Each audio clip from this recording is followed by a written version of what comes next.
साथियों नमस्कार। पीएम श्री विद्यालय में डेपुटेशन के लिए क्या नियम हैं, क्या क्या शर्तें हैं, ये सभी हम पहले एक बार जान लेते हैं, फिर उसके बाद देखेंगे कि आपको ऑनलाइन आवेदन कैसे भरना है। तो यहाँ सबसे पहले हमें जो पोस्ट कितनी है, प्राचार्य की 99 पोस्ट है, वाइस प्रिंसिपल, लेक्चर्स ये पोस्ट है यहाँ दी हुई है। इसके बाद जो डेट दी हुई है कि कब से कब तक हमें फॉर्म फिल करना है, तो 29 अप्रैल से स्टार्ट होगी, ये 30 अप्रैल तक चलेंगे फॉर्म।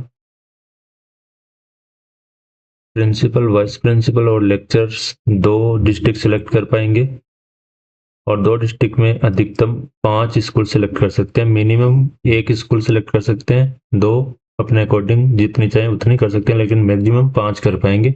मिनिमम 1 2 3 4 में से कितनी कर सकते हैं। जो सेकंड ग्रेड शिक्षक साथी हैं या लाइब्रेरियन ग्रेड सेकंड, वरिष्ठ प्रयोगशाला सहायक, वरिष्ठ कंप्यूटर अनुदेशक और पीटीआई वरिष्ठ, ये श्रम के मंडल में केवल 2 जिले भर सकते हैं।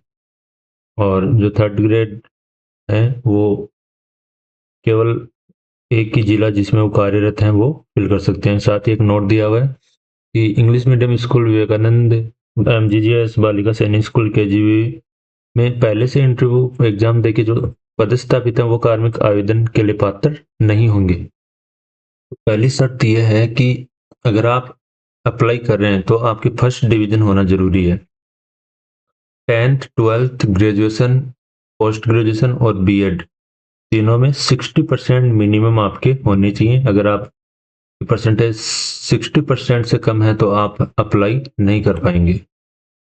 अभी आपकी पोस्टिंग 3 वर्ष के लिए की जाएगी, उसके बाद 2 साल उसको आगे बढ़ा सकते हैं।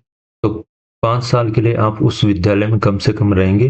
फिर आगे क्या नियम रहते हैं तो आप एक बार ये श्योर रहें कि 3 साल तो आपको वहाँ रहना ही पड़ेगा और उसके बाद 2 साल, तो 5 साल के लिए बढ़ा, ये 2 साल बढ़ाने के बाद 5 साल हो जाएगा। तो अगर आप अपने घर से दूर हैं तो जरूर अप्लाई करें, अच्छा रहेगा। जो व्याख्याता साथी हैं उनके लिए मिनिमम एक्सपीरियंस 5 ईयर का होना चाहिए और उनका भी जो कक्षा 12th का जो पिछले 5 वर्षों का रिजल्ट है वो 100% होना चाहिए, तभी आप अप्लाई कर पाएंगे। 1 साल का भी अगर रिजल्ट 100% नहीं है तो आप अप्लाई नहीं कर पाओगे। उसके बाद वरिष्ठ अध्यापक के लिए भी मिनिमम 5 साल आपको जॉब लगे हुए होने चाहिए। साथ ही 5 सालों का जो रिजल्ट है 2021 से लेकर 26 तक, ये 5 सालों का रिजल्ट 100% होना जरूरी है। बेसिक कंप्यूटर अनुदेशक के लिए 3 वर्ष का अनुभव जरूरी है। 3 वर्ष उनको उस पद पर कार्यरत होने का अनुभव आवश्यक है। L1 और L2 के लिए 5 ईयर्स का एक्सपीरियंस, साथ ही जो 100% स्टूडेंट्स हैं उनमें ग्रेड ए और बी में ही स्टूडेंट होने चाहिए। सी ग्रेड, अगर एक भी स्टूडेंट उनका सी ग्रेड है तो वो अप्लाई नहीं कर पाएंगे। केवल और केवल ए और बी ग्रेड ही बच्चों के होनी चाहिए, अदरवाइज वो अप्लाई नहीं कर पाएंगे। ऐसे ही L2 और L1 में दोनों में लगभग सेम ही रूल है, कोई 5 वर्ष का अनुभव होना चाहिए। साथ ही यहाँ L1 में कक्षा 5 का रिजल्ट देखा जाएगा, सभी बच्चों के जो रिजल्ट है उसमें ए और बी ग्रेड होनी चाहिए, सी ग्रेड नहीं होनी चाहिए।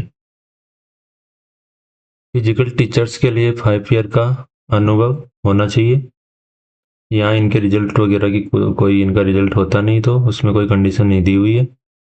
इसके अलावा लाइब्रेरियन ग्रेड सेकंड, इनके लिए 3 ईयर्स का एक्सपीरियंस जरूरी है और ग्रेड थर्ड लाइब्रेरियन के लिए 5 ईयर्स का एक्सपीरियंस जरूरी है। प्रयोगशाला सहायक के लिए 5 ईयर्स का एक्सपीरियंस जरूरी है। और साथ ही ये दिया हुआ है कि हम जो ऑनलाइन फॉर्म भरेंगे उस आवेदन पत्र की दो फोटोकॉपी हमें लेनी है और उनको हमारे जो भी प्रिंसिपल हैं उनकी सिग्नेचर होंगे, अटेस्टेड होगा। और साथ ही अपना जो प्रपत्र 10 रहेगा उसको भी हम अटेस्टेड करवा के साथ अपने इंटरव्यू में अपने साथ लेके जाएंगे। तो इस तरह से ये जो दिशा निर्देश दिए थे वो मैंने आपको बताए हैं। आप इनको एक बार जरूर रीड करें, इनके अकॉर्डिंग आप क्वालिफाई हैं तभी आप अप्लाई करें, अदरवाइज फिर बाद में आपका जो फॉर्म है वो रद्द कर दिया जाएगा। तो 5 ईयर 7 ईयर एक्सपीरियंस का जरूर ध्यान रखें, साथ ही रिजल्ट 5 सालों का रिजल्ट अच्छा होना चाहिए तभी हम अप्लाई कर पाएंगे। और अब हम फॉर्म ऑनलाइन फिल करके देखेंगे कि क्या प्रोसेस रहेगी।